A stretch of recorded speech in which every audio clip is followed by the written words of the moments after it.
I said it was pathetic. The play calling in a critical situation like that is pathetic. And it's because your head coach has his head buried in a play sheet. And he's not coaching the game. Moment's too big, Kevin. Now I'm going to start pointing out specific instances where you can't coach your football team. Firing up your defense on the sideline like a head coach should. Enough of this. I've seen enough.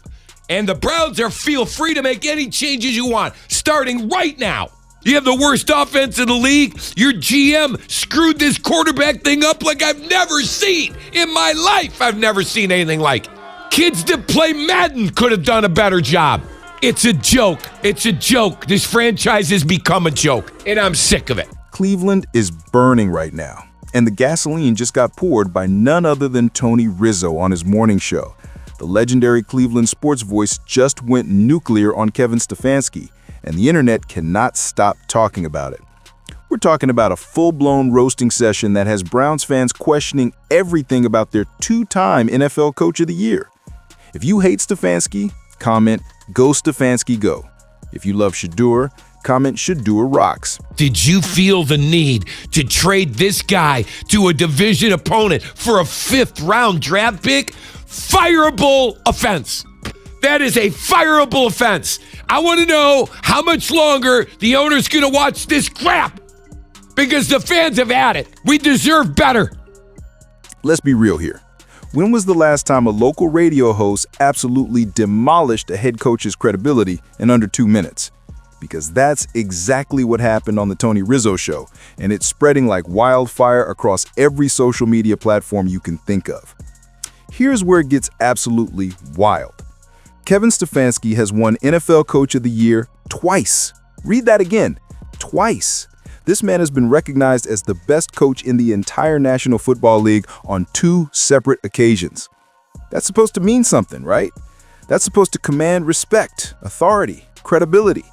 But Tony Rizzo just asked the question that every single Browns fan has been screaming at their television screens for weeks now. It's like Kevin winning the NFL Coach of the Year twice. Where has it gotten him now? Boom. Mic drop. End of discussion. Because he's absolutely right.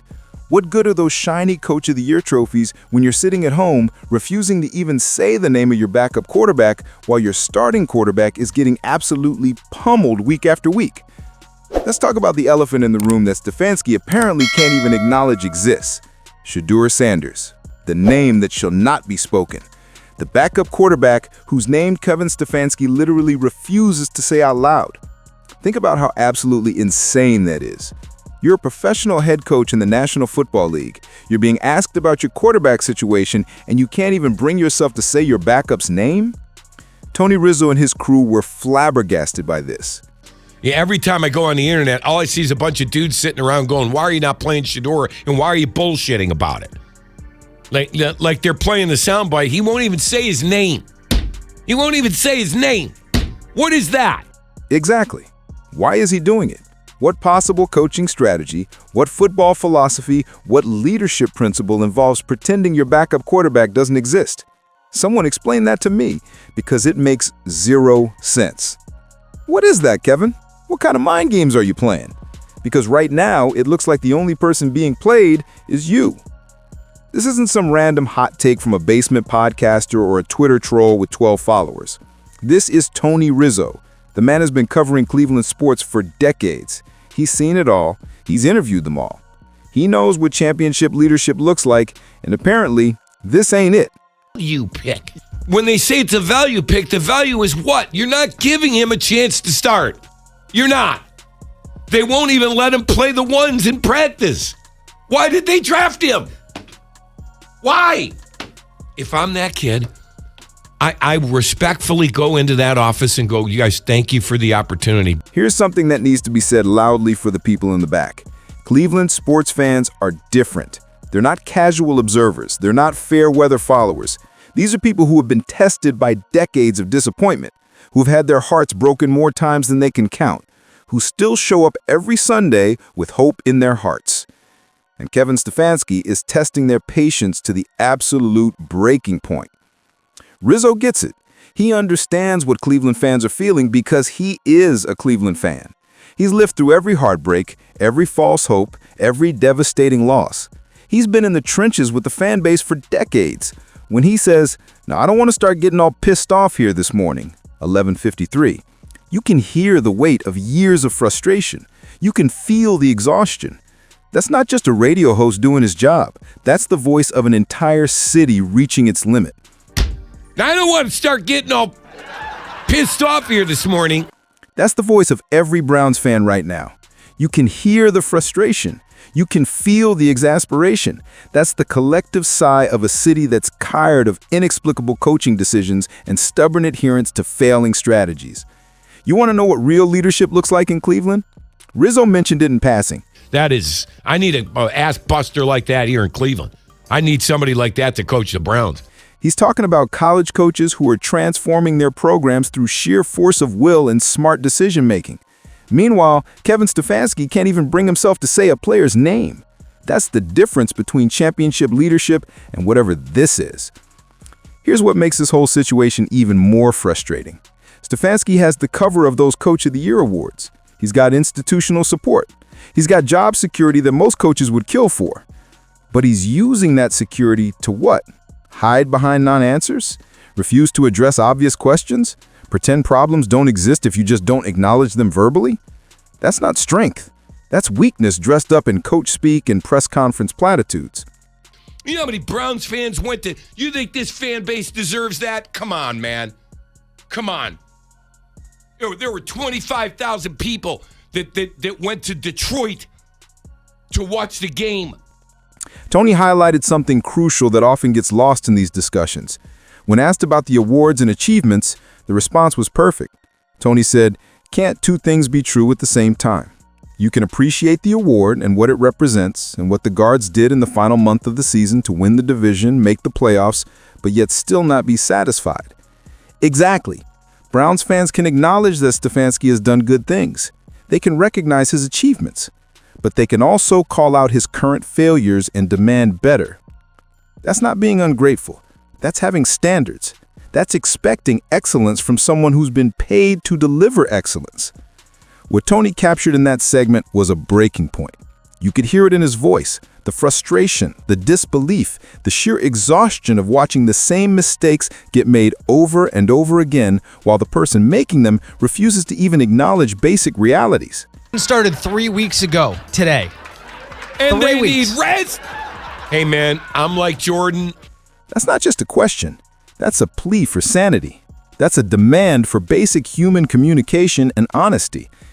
This controversy isn't really about whether Kevin Stefanski says Shedeur's name or doesn't say Shedeur's name. It's about what that refusal represents. It represents a coaching staff that's dug in, that's committed to a failing approach, that rather maintain appearances than make necessary changes. It represents the gap between what Browns fans deserve and what they're actually getting from their leadership. He's ready to play. Okay, I just say, let's just see how bad could it be. Apparently they think it's bad enough where they're not going to put him in there. But I think it has to do with pass rush and how bad the Browns are protecting in the passing game. They probably feel like Gabriel is better suited to get the hell out of the pocket quicker than Shedeur is. Shedeur is a pocket passer, but Shedeur can get rid of the ball. I just wouldn't take that one game, that one preseason game. They act like that was some kind of regular season playoff game, and the kid looked bad, and they're afraid to put him in there now. I got to believe some of that plays into this. I don't know. I don't really take the How did Dylan Gabriel look in the preseason? Good. How's he look now? Bad. He doesn't look good. He's not playing well. You don't have any passing game. I know he's a rookie. I know he's been put in a tough spot. I get all that. The bottom line is the guy hasn't looked all that great. What are we waiting for? Tony Rizzo delivered a reality check that Cleveland needed to hear. Not with malice, not with personal attacks, but with the honest frustration of someone who's watched this movie before and knows how it ends. The internet is having its moment with this. The memes are flying, the takes are hot, but underneath all the noise is a legitimate question that demands a legitimate answer. If your starting quarterback is struggling, your season is going sideways, and your backup might offer something different, why can't you even say his name? Kevin Stefanski didn't literally cry in any interview, but his reputation, his credibility, His status as an untouchable coaching genius, Tony Rizzo just made those things shed tears they can't take back. And every single person who listened, every Browns fan who's been asking these same questions, they're nodding their heads and saying, finally, someone said it. That's the power of honest sports media. That's what happens when someone with a platform uses it to ask the questions that need to be asked even when they're uncomfortable. The ball is in your court now, Kevin. You going to answer? Or are you going to keep pretending the question and the quarterback don't exist? So there it is, Cleveland. Tony Rizzo just said what you've been screaming for weeks. Kevin Stefanski's got 2 Coach of the Year trophies collecting dust while his credibility crumbles in real time. The Shedeur situation isn't just weird, it's a symptom of a bigger disease. Stubbornness, ego, refusal to adapt. And Browns fans, they're done being patient. The internet has spoken, the city has spoken, and even the legendary Tony Rizzo has had enough. So Kevin, the question remains. Will you finally answer it? Or will you keep playing games while Cleveland burns? The clock is ticking, Coach. What's it going to be?